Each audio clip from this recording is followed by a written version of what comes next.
ಇವತ್ತು ನಾನು ಯಾವ ಟಾಪಿಕ್ ಬಗ್ಗೆ ವಿಡಿಯೋ ಮಾಡ್ತಿದ್ದೀನಿ ಅಂತ ನಿಮಗೆ ಆಲ್ರೆಡಿ ತಮ್ನೇಲ್ ನೋಡಿ ಗೊತ್ತಾಗಿರುತ್ತೆ. ಮತ್ತೆ ಸ್ವಲ್ಪ ಕನ್ಫ್ಯೂಸ್ ಆದ್ರೂ ಆಗಿರ್ಬೋದು, ಏನಕ್ಕಪ್ಪ ಈ ತರ ತಮ್ನೇಲ್ ಹಾಕಿದ್ದಾರೆ ಅಂತ. ಸೊ ಏನಕ್ಕೆ ಆ ಥರ ನಾನು ತಮ್ನೇಲ್ ಹಾಕಿದ್ದೀನಿ ಅಂತ ನಾನು ಮುಂದೆ ಹೇಳ್ತಾ ಹೋಗ್ತೀನಿ. ಸೊ ನನ್ನ ಒಂದು ರಿಕ್ವೆಸ್ಟ್ ಏನಪ್ಪಾ ಅಂದ್ರೆ, ಹುಡುಗರು ಇದನ್ನ ಮಿಸ್ ಮಾಡದೆ ವಿಡಿಯೋನ ನೋಡ್ಬೇಕು, ಓಕೆನಾ? ಸೊ ಆಮೇಲೆ ನಿಮ್ಗೆ ಏನ್ ಅನ್ಸುತ್ತೆ ಅದನ್ನ ಕಾಮೆಂಟ್ ಮಾಡಿ ಹೇಳಿ. ಪ್ರತಿಯೊಬ್ರು ಈ ವಿಡಿಯೋನ ಮಿಸ್ ಮಾಡದೆ, ಸ್ಕಿಪ್ ಮಾಡದೆ ಎಂಡ್ವರೆಗೂ ನೋಡಿ, ಓಕೆನಾ? ಯಾಕೆಂದ್ರೆ ಇದು ನಿಮ್ಮ ಲೈಫ್ಗೆ ಸಂಬಂಧಪಟ್ಟಿರೋದಾಗಿರ್ಬೋದು, ಅದಕ್ಕೋಸ್ಕರ ಹೇಳ್ತಾ ಇದ್ದೀನಿ. ವಿಡಿಯೋ ಸ್ಟಾರ್ಟ್ ಮಾಡೋಣ. ಎಸ್, ನನಗೆ ಇತ್ತೀಚೆಗೆ ಒಂದು ಮೇಲ್ ಬಂದಿತ್ತು. ಏನಪ್ಪಾ ಅದು ಅಂದ್ರೆ, ನಾನಿಲ್ಲಿ ಅವರ ಹೆಸರು ಅಡ್ರೆಸ್ ಹೇಳೋದಕ್ಕೆ ಇಷ್ಟಪಡೋದಿಲ್ಲ. ಜಸ್ಟ್ ಅವ್ರು ಏನು ಹೇಳಿದ್ರು ಅದನ್ನ ಅಷ್ಟೇ ಹೇಳ್ತೀನಿ. ಆಮೇಲೆ ನೀವು ಅದನ್ನ ಕಾಮೆಂಟ್ ಮಾಡಿ ಹೇಳಿ ನಿಮ್ಗೆ ಏನ್ ಅನ್ನಿಸ್ತು ಅಂತ. ಅವ್ರಿಗೆ ಈಗ ಒಂದು 25 ಏಜ್, ಓಕೆನಾ? ಇಲ್ಲಿ ಬೆಂಗಳೂರಲ್ಲಿ ಸುಮಾರು ವರ್ಷಗಳಿಂದ ಕೆಲಸ ಮಾಡ್ಕೊಂಡು ಇದ್ದಾರೆ. ಬಟ್ ಏನು ಅಂದ್ರೆ, ಅವರ ಫ್ಯಾಮಿಲಿ ಎಲ್ಲ ಊರಲ್ಲಿದೆ, ಅವರು ಇಲ್ಲಿ ಒಬ್ಬರೇ ಇದ್ದಾರೆ. ಅಂದ್ರೆ ಯಾವುದೋ ಒಂದು ಪ್ರೈವೇಟ್ ಕಂಪ್ನಿಯಲ್ಲಿ ವರ್ಕ್ ಮಾಡಿಕೊಂಡು ಸುಮಾರು ವರ್ಷಗಳಿಂದ ಇಲ್ಲೇ ಇದ್ದಾರೆ. ಬಟ್ ಅವ್ರಿಗೆ ಈಗ ಮದುವೆ ಫಿಕ್ಸ್ ಆಗಿದೆ. ಎಸ್, ಅವರ ಮನೆಯಲ್ಲಿ ಆಕೆಗೆ ಹುಡುಗನ ನೋಡಿ, ಗಂಡು ನೋಡಿ ಮದುವೆ ಮಾಡೋದಕ್ಕೆ ತಯಾರಿ ಮಾಡ್ತಿದ್ದಾರೆ. ಬಟ್ ಆಕೆಗೆ ಮದುವೆ ಆಗೋದಕ್ಕೆ ಭಯ. ನೀವು ಅನ್ಕೋಬಹುದು ಯಾಕಪ್ಪ ಮದುವೆ ಆಗೋಕ್ಕೆ ಭಯ ಅಂತ. ಹೇಳ್ತೀನಿ ನಾನು. ಒಬ್ಬ ವ್ಯಕ್ತಿಯ ಜೊತೆ ಲಿವಿಂಗ್ ಟುಗೆದರ್ ಅಲ್ಲಿ ಇದ್ದಾರೆ ಬೆಂಗಳೂರಲ್ಲಿ. ಅಂದ್ರೆ ಆಕೆ ಹೇಳಿದ ಪ್ರಕಾರ ಎಲ್ಲಾ ರೀತಿಯ ಅಂದ್ರೆ ಏನು ಒಂದು ಗಂಡ ಹೆಂಡತಿ ಏನೆಲ್ಲ ಮಾಡೋದಕ್ಕೆ ಸಾಧ್ಯ ಆ ಎಲ್ಲಾ ರೀತಿಯ ಕಾರ್ಯಗಳನ್ನು ಅವರಿಬ್ರು ಮುಗಿಸಿದ್ದಾರೆ, ಓಕೆನಾ?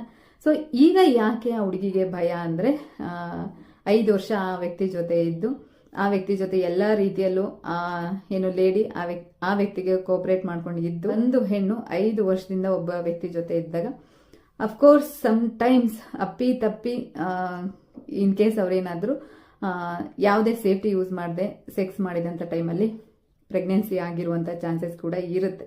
ಸೊ ಅದನ್ನ ಅಬಾರ್ಷನ್ ಮಾಡಿಸುವಂಥದ್ದು ಅದೆಲ್ಲ ಆಗಿರುತ್ತೆ. ಮನೆಯಲ್ಲಿ ನೋಡ್ತಿರುವಂಥ ಹುಡುಗನ ಜೊತೆ ಮದುವೆ ಆದರೆ ಏನಾದರೂ ನನ್ನ ದೇಹದಲ್ಲಿ ಆಗಿರುವಂಥ ಚೇಂಜಸ್ ಮೇ ಬಿ ನಿಮಗೆ ಅರ್ಥ ಆಯಿತು ಅನ್ಕೋತೀನಿ. ಆಕೆಯ ಬ್ರೆಸ್ಟ್ ಲೂಸ್ ಆಗಿರುವಂಥದ್ದಾಗಿರ್ಬೋದು, ಇಲ್ಲ ಯೋನಿಯಲ್ಲಿ ಸಡಿಲಿಕೆ ಅಂತದ್ದಾಗಿರ್ಬೋದು, ಈ ಥರದ್ದು ಏನೇ ಆಗಿದ್ರು ಆತನಿಗೆ ಗೊತ್ತಾಗುತ್ತಾ ಅಂತ ಕೇಳಿದ್ರು ನನ್ನನ್ನು. ಸೊ ಅದಕ್ಕೆ ನಾನು ಏನು ಆನ್ಸರ್ ಮಾಡಿದೆ ಅಂದರೆ, ಈಗ ಆಸ್ ಎ ಫ್ರೆಂಡ್ ಆಗಿ ಈಗ ಅವ್ರು ನನ್ನನ್ನು ಕೇಳಿದ್ದಾರೆ ಅಂದಾಗ ನಾನು ಆನ್ಸರ್ ಮಾಡಲೇಬೇಕು. ನಾನು ಅದನ್ನು ಮಾಡಿದ್ದೀನಿ ಕೂಡ. ಏನಪ್ಪ ನಾನು ಆನ್ಸರ್ ಮಾಡಿರೋದಂದ್ರೆ, 5 ವರ್ಷದಿಂದ ಒಂದು ವ್ಯಕ್ತಿ ಜೊತೆ ಇದ್ದು ಈಗ ಹೇಗೆ ಬೇರೆ ವ್ಯಕ್ತಿ ಜೊತೆ ಮದುವೆ ಮಾಡ್ಕೊಳ್ಳೋದಕ್ಕೆ ನಿಮಗೆ ಮನಸ್ಸು ಒಪ್ಪುತ್ತೆ? ಯಾಕೆಂದ್ರೆ ಈಗ ಆಲ್ರೆಡಿ ನೀವು ಏನಂತಾರೆ ಯೂಸ್ಡ್ ವಸ್ತು ನೀವು, ಓಕೆನಾ? ಉಪಯೋಗಿಸಿರುವಂತಹ ವಸ್ತು ನೀವು. ಈಗ ಅವನು ಎಂಥವನು ಸಿಗ್ತಾನೋ ಗೊತ್ತಿಲ್ಲ, ಪಾಪ ಅವನೆಂತ ಪಾಪದವನೋ ಏನು. 5 ವರ್ಷ ಇಲ್ಲಿ ಒಬ್ಬ ಗಂಡಸಿನ ಜೊತೆ ಇದ್ದು ನಾಳೆ ಸ್ವಲ್ಪ ದಿನದಲ್ಲಿ ಇನ್ನೊಬ್ಬ ಗಂಡಸಿನ ಜೊತೆ ಜೀವನನ ಹೇಗೆ ಸ್ಟಾರ್ಟ್ ಮಾಡಿ, ಅವನು ಕೆಟ್ಟವನಾಗಿದ್ರೆ ಪರವಾಗಿಲ್ಲ, ಬಟ್ ಒಳ್ಳೆಯವನಾಗಿದ್ರೆ ಇವರು ಅವರಿಗೆ ಮೋಸ ಮಾಡ್ದಂಗಲ್ವಾ? ಆತ ಏನು ಅನ್ಕೊಂಡಿರ್ತಾನೆ, ಆಕೆ ಎಲ್ಲೋ ಬೆಂಗಳೂರಲ್ಲಿ ಇರ್ತಾಳೆ, ಕೆಲಸ ಮಾಡ್ತಿದ್ದಾಳೆ, ಸೊ ಅವ್ರ ಅಪ್ಪ ಅಮ್ಮ ಒಳ್ಳೆ ಫ್ಯಾಮಿಲಿ ನೋಡಿ ನಮಗೆ ಮದುವೆ ಮಾಡ್ಕೊಡ್ತಿದ್ದಾರೆ ಅಂತ ಅವನು ಯೋಚನೆ ಮಾಡಿ, ಅಯ್ಯೋ ನನ್ನ ಹೆಂಡತಿ ಹಂಗಿರ್ಬೋದು ಹಿಂಗಿರ್ಬೋದು ಅಂತ ಎಲ್ಲ ಇಮ್ಯಾಜಿನ್ ಮಾಡ್ಕೊಂಡೇ ಇರ್ತಾರಲ್ಲ ಹುಡುಗರು ಅಂದಮೇಲೆ. ಸೊ ನನ್ನ ಹೆಂಡತಿ ಹಾಗಿರ್ಬೇಕು ಹೀಗಿರ್ಬೇಕು. ಆಕ್ಚುಲಿ ಆ ವಿಷಯದಲ್ಲಿ ಹುಡುಗರೇ ಎತ್ತಿದ ಕೈ ಅಂತ ಹೇಳ್ಬೋದು. ಇಮ್ಯಾಜಿನ್ ನಾನು ಅದಕ್ಕೆ ಹೇಳಿದ್ದೀನಿ, ನಿಮ್ಮ ಮನೆಯವ್ರನ್ನೆಲ್ಲ ಕುಂಡಿಸಿ ಮಾತಾಡಿ ಈ ತರ ನಾನು ತಪ್ಪು ಮಾಡ್ಬಿಟ್ಟಿದ್ದೀನಿ. ಸೊ ಇವಾಗ ನಾನು ಇನ್ನೊಬ್ರ ಜೊತೆ ಅವ್ರ ಜೀವನನ ಹಾಳು ಮಾಡೋದಕ್ಕೆ ಇಷ್ಟ ಇಲ್ಲ ಅಂತ ಹೇಳ್ಬಿಡಿ. ಸೊ ನಾನು ಹೇಳಿದಿಷ್ಟೇ, ಈಗ 5 ವರ್ಷದಿಂದ ವ್ಯಕ್ತಿ ಜೊತೆ ಇದ್ದು ನೀವು ಇನ್ನೊಬ್ರಿಗೆ ಅದು ಮೋಸ ಮಾಡ್ದಂಗಾಗುತ್ತೆ. ಸೊ ಅದು ನಿಮಗೆ ಬಿಟ್ಟಂತ ಪರ್ಸನಲ್ ವಿಷಯ. ಬಟ್ ಏನಂದ್ರೆ, ನೀವು ನನ್ನನ್ನು ಕೇಳಿರೋದಕ್ಕೋಸ್ಕರ ಹೇಳ್ತಾ ಇದ್ದೀನಿ, ಇದು ಮಾಡುವಂಥದ್ದು ತಪ್ಪು ನೀವು, ಓಕೆ? ಯಾಕೆ ಅಂದ್ರೆ ಸಮ್ ಟೈಮ್ಸ್ ಗೊತ್ತಿಲ್ಲ, 5 ವರ್ಷದಿಂದ ಜೊತೆಲಿದ್ದಾರೆ ಅಂದ್ರೆ ಯಾವ ಟೈಮಲ್ಲಿ ಏನ್ ಬೇಕಾದ್ರೂ ಆಗಿ ಆಕೆ ಪ್ರೆಗ್ನೆನ್ಸಿ ಆಗಿರುವಂತ ಚಾನ್ಸಸ್ ಇರುತ್ತೆ ಅಲ್ವಾ? ಈಗ ಹೊಸದಾಗಿ ಮದುವೆ ಆಗುವಂತ ಹುಡುಗಂಗೆ ಆಕೆ ಬಗ್ಗೆ ಏನೇನೋ ಎಕ್ಸ್ಪೆಕ್ಟೇಷನ್ಸ್ ಇರುತ್ತೆ.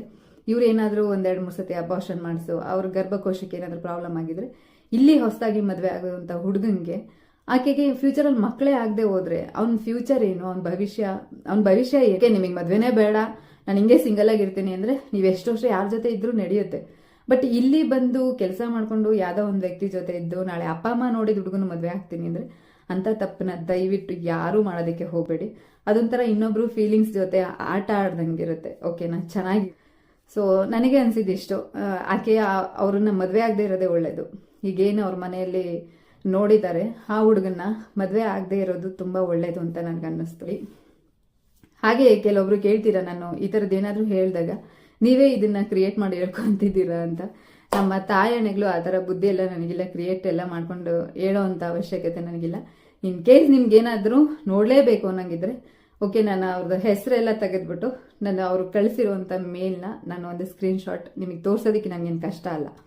ಬಟ್ ಏನಂದ್ರೆ ಯಾರೋ ಪರ್ಸನಲ್ ಆ ಥರ ಎಲ್ಲ ಸ್ಕ್ರೀನ್ಶಾಟ್ ತೆಗೆದು ಅವ್ರ ಹೆಸರು ಅದ್ರ ಫೋಟೋ ಎಲ್ಲ ಇರುತ್ತೆ, ಅದನ್ನ ತೆಗೆದು ಹಾಕೋದು ಅಷ್ಟು ಚೆನ್ನಾಗಿರೋದಿಲ್ಲ ಅಂತ ನಾನು ಹಾಕೋದಿಲ್ಲ ಅಷ್ಟೇ.